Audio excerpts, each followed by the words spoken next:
everybody. This is Terry with Collabo Creative. It is another Wednesday. So, of course, we have a new set of everyday experts here to share their wonderful words of wisdom and their everyday expertise with us.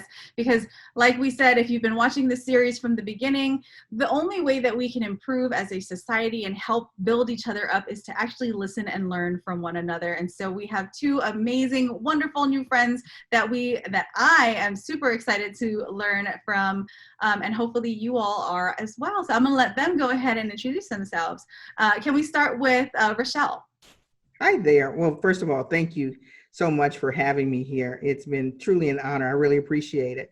As I said, I'm Rochelle Asbury, and I am a health and wellness expert. And my main passion or compassion is to help people create a healthier lifestyle. And I do that through, I own a health and wellness company. We do health and wellness coaching. I'm an inspirational public speaker. I do workshops. I write. I make my own natural health and hair and body care products that we ship all over the country. So I always like to say we do everything in health and wellness, pretty much, because that's where it starts. You know, I always say, even when I'm talking to people about business and goals, you can have all the goals, you can have all the action steps, but if your health is not intact, then you're not able to fulfill some of those goals. So, and I'm from Indianapolis, and you know, I just love people. So, thank you for having me. Oh, thank you for being here. I think I might have cut out a little bit when you had said Indianapolis from Indianapolis. Okay, that's all right. We're gonna work through this internet connection today. Okay. Thanks, Rochelle. So I'm so excited for you to be here. Thank you so much. Okay, Pepe. Hello, everybody. I'm Pepe Valiente, and thank you very much for having me. I am a big fan of Collab and everything that you're doing. So I really like how you're building a community and how you get all the design thinking into action. I'm very excited about all that. So I am in New York City, and I'm an IBMer. So I work for this company, and I'm an offering manager in there. Let's say in the market, this is more like a product management. And what I do for IBM is I help the company through data to help to grow all the different IBM products. So that's something that we do in the platform. On my free time, I have basically two big hobbies. Both of them are not that easy nowadays due to the COVID situation, but one is to travel. So I love to travel. And the second one is I'm a steer in a dragon boat competitions. So that's my second hobby. Wow. So happy to be here. Oh, so happy to have you. Both of you are so eclectic, I think, just in your backgrounds. And so I'm so excited to hear your perspectives and the lessons you have to share with us today, because a dragon boat, oh my goodness, dragon boat competition, I'm so excited. We're going to have to just talk more about that in another conversation.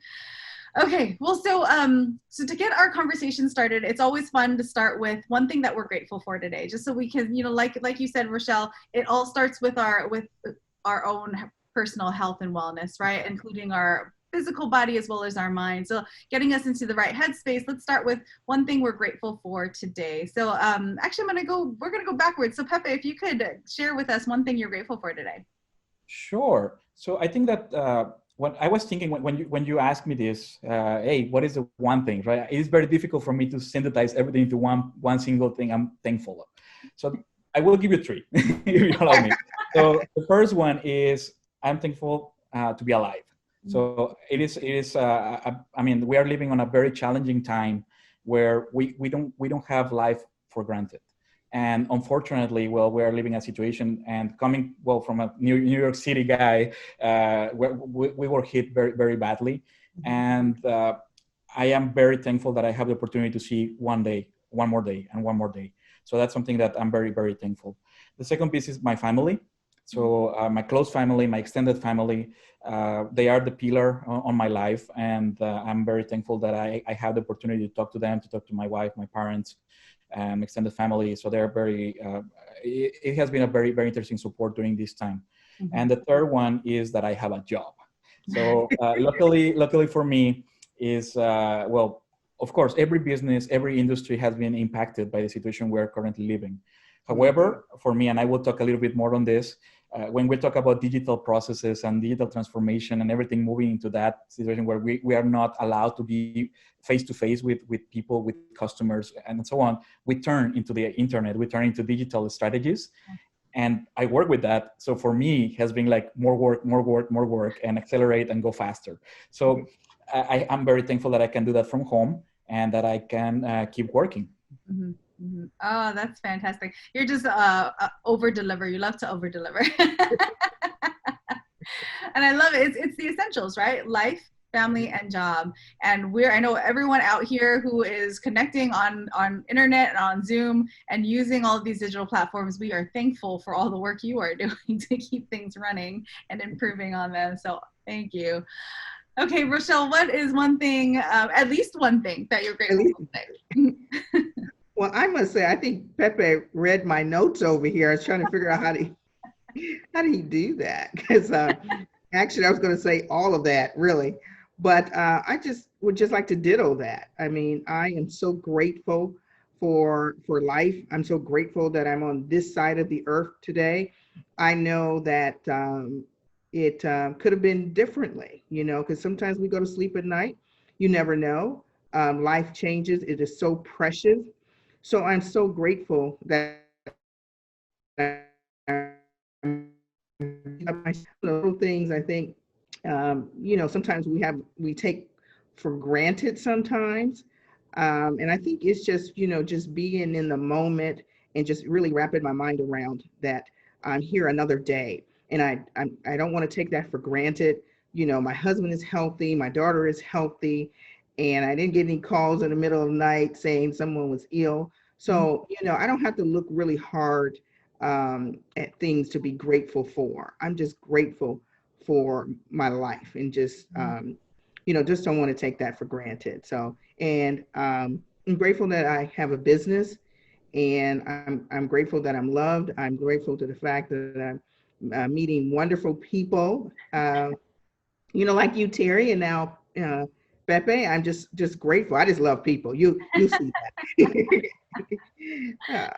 So thank you. Yes, very grateful for my life. Very grateful. I love it. You both have me just in like great spirits now, because it is all oftentimes the things that feel so abundant, right? Like for us, I don't know, like up until now, life has felt abundant. Like never really thought about the next day until we start to see folks who are struggling just to see the next day. That it really makes it apparent that all the things that we are blessed for. So I love that you're both talking about just like core essentials of what makes us happy and what makes us human and how we can help each other. So that's awesome. Okay, so we'll jump into our first big question, which is, of course, what everyone's here to hear, right? What's one lesson that you want to share with us that you've realized over the course of 2020 that you want to share with the rest of the world? And how did you learn that? So what was the experience that triggered it? What's the story behind it? And I'm going to jump over to Rochelle first. Oh man. I would say two things I have to really think about and consider. It just honed in the fact that I'm resilient, that I can, and I don't take it for granted, but I think just because of my life experiences, I know how to hang in there. I know how to pivot. I know how to recover quickly. And the reason why I know that is because of the fact I have some really great relationships, that I didn't get this far just by myself. I'll never want to be arrogant enough to think that, I did it all by myself. Mm-hmm. So that has really helped me in 2020, going through with COVID. And, I do have a brick and mortar business, and just making that shift. I never wanted to stay. I gave myself a pity party for maybe like 5 minutes. I didn't send out any invitations or anything. So I allowed myself to do that, So, but no, it just allowed me to make that shift. And I'm grateful that I've had some people to come alongside to encourage me too, Mhm. as I was, encouraging other people. I never want to stay, poor me for long periods of time. It really, for me, it really is an energy drainer when I can just, take that energy and effort and to move forward. I've always had that move forward kind of attitude. And I always get asked a question like, Rochelle, don't you be afraid? I'm like, yeah, I be afraid all the time. I just do it. I do it afraid, Uh-huh. and it served me well, this part, of my journey. And I'm just, like I said, I'm just a grateful person because everybody is in this boat, together with the COVID-19. And I always say some of us are in cruise liner ships and some of us in tugboats. And I've been in the tugboat, but I'm going to keep chugging along, and every now and then I will throw a life raft and ask somebody else to do the same for me. So I know that's kind of a long answer, but No, I that's love the it. story. I'm gonna stick with it.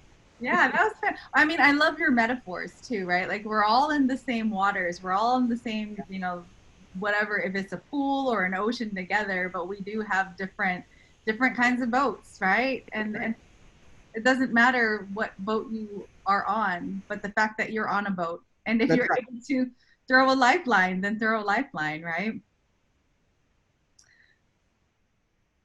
Oh, so fantastic. So fantastic. So thank you so much for sharing, Rochelle. And then same question to you, Pepe. What's one lesson that you've learned over 2020 that you want to share with all of us? And how did you learn Wow. Can we fast forward to 2021? it? Right? That's That's my right. lesson. So my first point in terms of learning in 2020 is called stillness. Mhm. So I agree. Resilience is amazing, and we have been challenged to keep our grit and keep ourselves pushing and delivering, surviving, hanging in there. But I have learned that even if you understand that you have a full ecosystem around you, that it is noisy, that it is pushing you for deliverables, that is pushing you for results, that you have construction on the next building, you have your neighbor that is making noises that they love to play the guitar, and that. So how can you focus with all that and be successful? So imagine that something happens like in the movies where you are able to see things in slow motion, and you can see how Neo is dodging the bullets, right? And you go back and you can see where the bullets are going, and you are able to dodge that.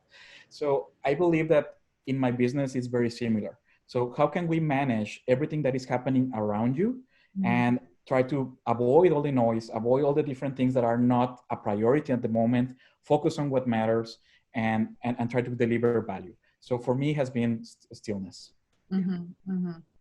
Do you want to I guess can I probe you a little bit more and ask around the like what kind of noise were you experiencing and what led you to realizing that stillness?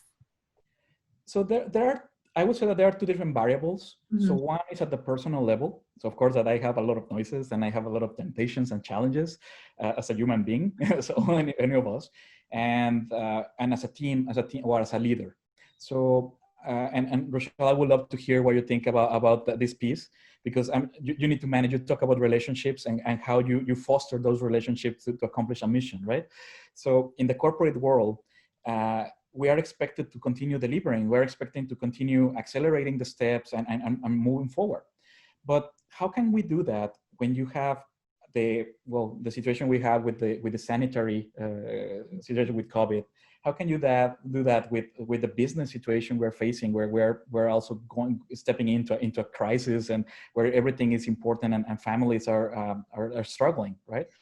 So one thing on the personal side is how I personally take the things, how I block my calendar so I can have time to reset, so I can have time to pivot and go from all these difficult meetings into another difficult meetings, and keep moving forward. How can I understand the value? How can I understand what is this priority, second priority?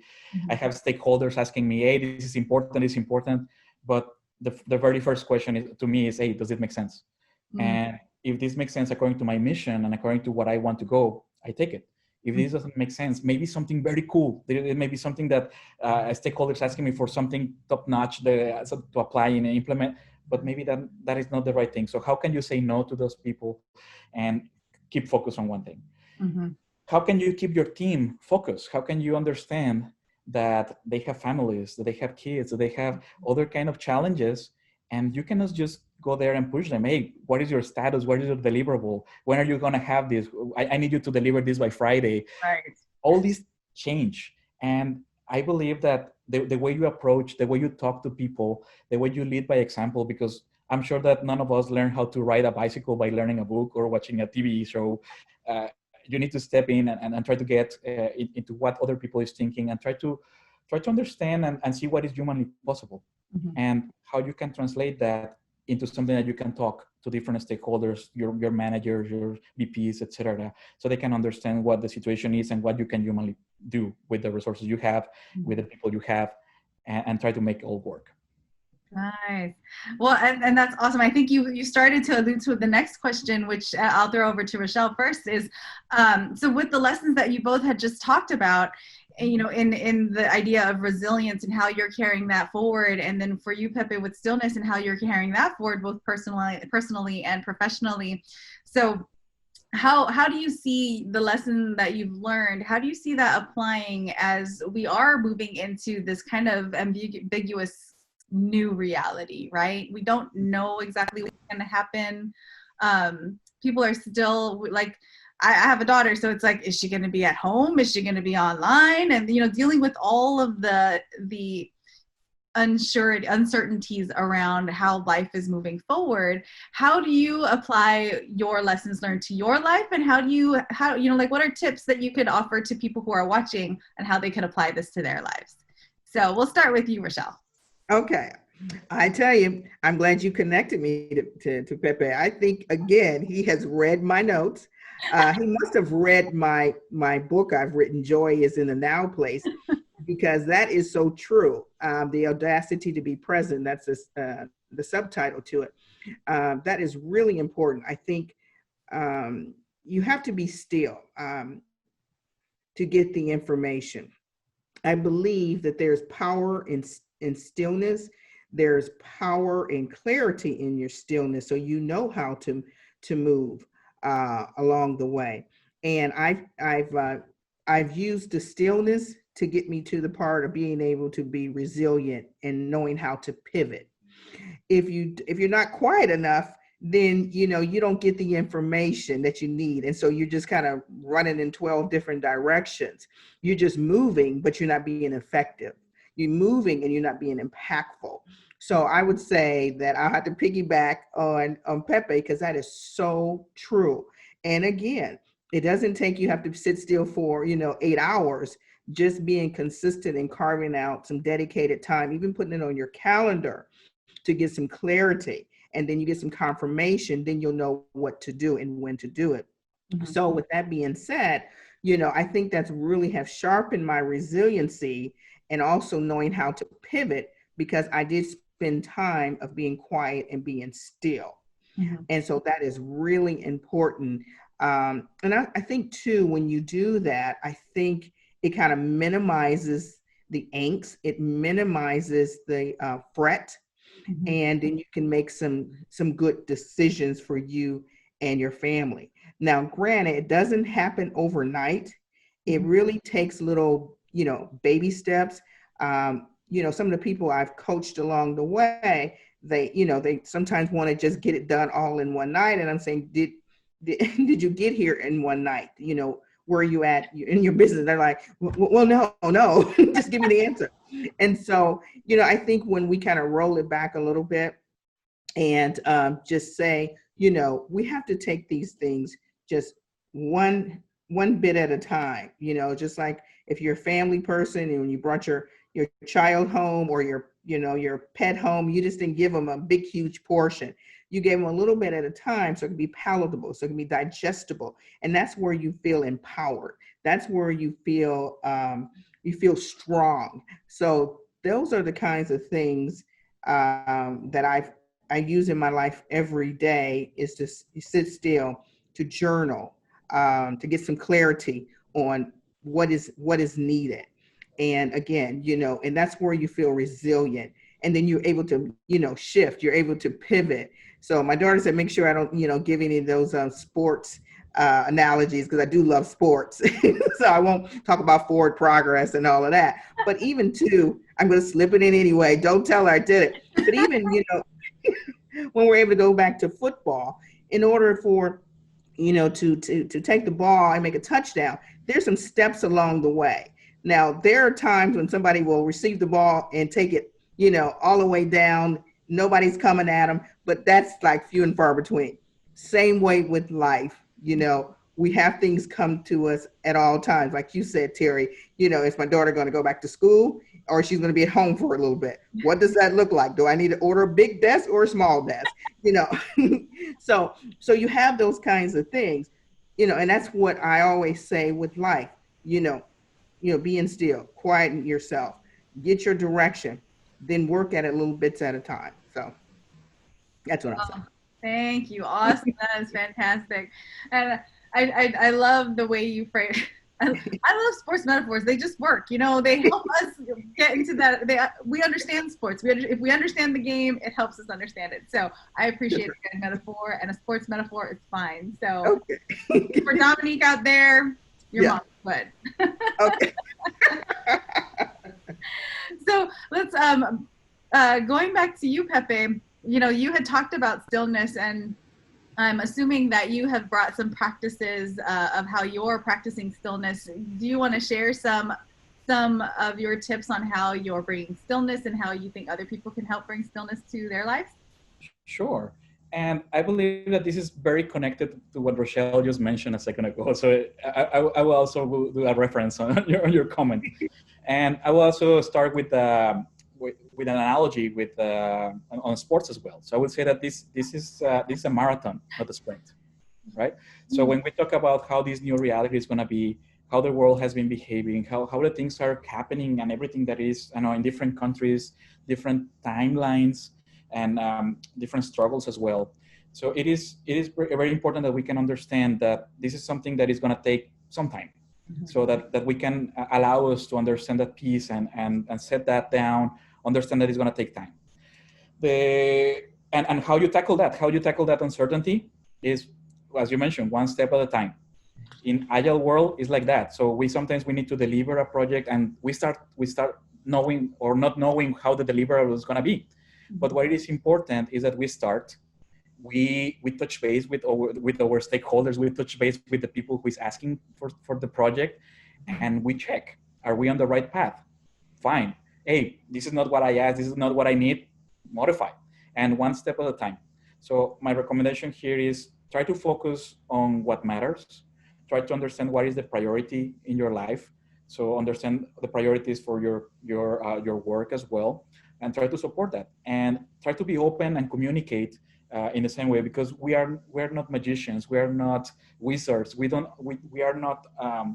understand what is going to happen. But at the same time, our leaders, they don't know us, they don't know what X amount of work represent to us, or what is the ask that is representing on us. So I may say that it is important that we can talk, that we can be open and prioritize. So one step at a time and prioritize. Nice. I love it. And it's very tactical, right? It's so easy to implement, to say, yeah, just open the lines of conversation, just have these talks and be open about what people are, going to share with you. And then how do you then figure out how to integrate that and moving forward one step at a time. I love that. And at the same time, when you interact with people, be kind. So they have different struggles. They have other things in mind. You don't know what's going on in the other person's mind. So it is important that you can be cognitive of that and be kind. Yeah, such a simple statement. Simple. I'd like to say one other thing too before we move forward. First of all, Terry, I want to know, how did you pick Pepe to be on with me today? I mean, because we are so kindred. I'm like, my goodness, this is awesome. So I give you kudos for that. when he had mentioned kindness, and when I started my non-for-profit called Kind Hands Foundation, and my family, even though we didn't have a whole lot. I'm originally raised from East Chicago, Indiana, the northern part of Indiana, very diverse, and I'm grateful for that. And there was a lot of needs. And my grandmother was a maid, and she scrubbed floors, but whatever she had, she shared with other people. And that was so important to her, to my family, to my mother. And as I matriculated along, I still had that kindred heart for people. And my grandmother told me, you can give things to people, but if you're not kind about it, then it's just it lacks a whole lot. So that's been one of our family missions, is to be kind. And when I set up the not-for-profit, it's called Kind Hands Foundation, because when people come alongside to help us, we just don't want any kind of hands. We want kind hands. So he read my notes again. So there you go. We're going to take this on the road, Pepe. I think so. Yes. Oh, and too. So thank you for sharing that and adding that in, because yes, like the way that people come on to this, it's actually very serendipitous. So it's based off of who I'm interacting with and how, who I'm thinking like, oh, it would be nice to connect these people. And usually, I think it's just the nature of the kinds of folks that want to come on. People like you who are everyday experts. You value the experiences that you have in your life, and you are reflective on those experiences, right? And you're taking those experiences and learning from them. Like, I think when you bring enough people around you that have that kind of perspective on life, it's easy. It's easy that you're gonna connect and that you find common lines, because we, I think, value already each other's words and experiences. So thank you for both of you for coming on and taking the time to share your lessons and your amazing words of wisdom with me, because it's so great to hear you go back and forth, and you're on the same wavelength. It's pretty it's pretty cool. And I loved the way you both are talking about this whole idea of taking life one day at a time right now. And I love the metaphor with, like, this is a marathon, it's not a sprint.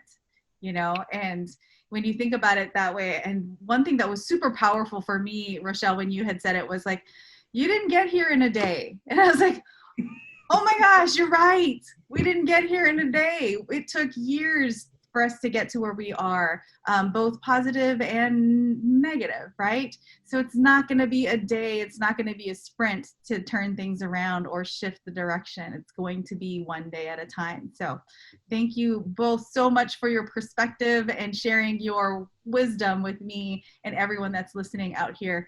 So to wrap up, though, because I want to be mindful of our time, I always like to wrap up and hear what people's words of wisdoms are to themselves, because you are both very reflective and very, what's the word? Not just reflective, but constantly learning, right? So I always want to know, well, what drives you? What motivates you? What are those words you tell yourself to keep you moving forward? And so it's either your own, some people have their own mantra or words of wisdom that they say to themselves, or maybe it's a favorite quote. But we want to wrap up on, what are those kind of words of wisdom that you tell yourself? And let's start with Pepe. All right. So this is a very difficult question. I think that there is not just one thing that motivates you and encourages you to, wake up every day and go work or do whatever you are doing. So I think, there are a couple of things. The first is be present. So when I talk about stillness, is be at the moment, understand where your situation, understand your position. When I talk about be kind to other people, understand where they are coming, it is very easy to be reactive. It is very easy to get hooked by the conversation and understand or not understand why the other people say that to you, or didn't do what you wanted, or I don't know, yell at you. There are like different things or different behaviors, and we don't understand. And it is very easy to yell back, or it is very easy to say, oh, I expected to you, I'm disappointed, and say something that you don't mean. Mm-hmm. So be present and understand what is the background. Understand that we are living a very difficult moment as human beings, and understanding, being empathic with what other people is how they are reacting, how they are living. They're on the same boat. We all have the same struggles, different flavors, but at the same time, if we are able to understand, to communicate what is our expectation, what is other people's expectation, at the same time we can make things happen. And if we keep our mission, keep focus, one day at a time, eventually we will be there. Oh, thanks. Thank you, Pepe. That was awesome. So I heard be present and be kind, right? Like, so simple. Just put those things together. Be present, be kind, and you are going to be fine. Even rhyme, right? Okay, Rochelle, so same thing to you. What are the words of wisdom that motivate you, or you have a favorite quote? I do. I won't say ditto again, but I would say for me is speak life. There's so much power in our tongue. And either we're going to speak life to the situation of the person, or we speak death. And when I say death, I don't necessarily mean somebody's going to walk up to somebody and, beat them in the head with a club. But, I believe, being a health and wellness expert, I believe that our bodies, every cell in our bodies, hear what we have to say. So I would say, be really present with what you're saying. My other one is, I don't believe faith and fear. I don't think you can do both at the same time. So again, you have to choose. So, so choose life, make a decision. And for my company, I always say the best wealth is good health. And I stand by that. So I'll just wrap it up with just saying, just being cognizant of what we say to ourselves. What goes on between our two ears is very powerful. And I've heard people say, well, Rochelle, well, what happens if I'm saying it and I don't believe it? But I do believe this: if you say it enough, I believe everything will start lining up. So I would say, I will leave you with those two quotes: speak life, and also the best wealth is good health. Oh, thank you. I love it. You both are overachievers and over-delivers, so thank you so much. I've been slowly gathering everyone's mantras and words of wisdom and quotes, and I have them kind of on my wall here, so that these are the things that then I can say over and over to myself, right? Because like you said, Rochelle, the more you say it, the more real it becomes. So I appreciate both of you for taking the time again. Thank you so much for coming on and sharing your wisdom with me. I really value seeing, being able to see through other people's experiences and perspectives. And the best way to do that is just to be able to provide that platform and hear what folks have to say. And so thank you so much again for being brave enough to come on and just share, share what you have to share your experience, and share those lessons with myself as well as everyone out here. So thank you again. And we'll just wrap up because we're getting close to our 30-minute mark. But thank you for everyone out there. If you are watching today, I hope that you've enjoyed hearing from Pepe and Rochelle and listening to their lessons learned from the experiences they had. Both amazing, beautiful people. So please go back to these lessons, listen to their tips, and figure out how you can apply what they're talking about into your life moving forward. And remember, this is a marathon. 2020 is a marathon. And we need to take it one day at a time. So we're in the same ocean together. Doesn't matter what your boat looks like. But if you are able to help and throw a lifeline, then do that for others, because we need to be kind, right? So thank you so much again for watching. And thank you to our two guests. We'll see you next week. Bye.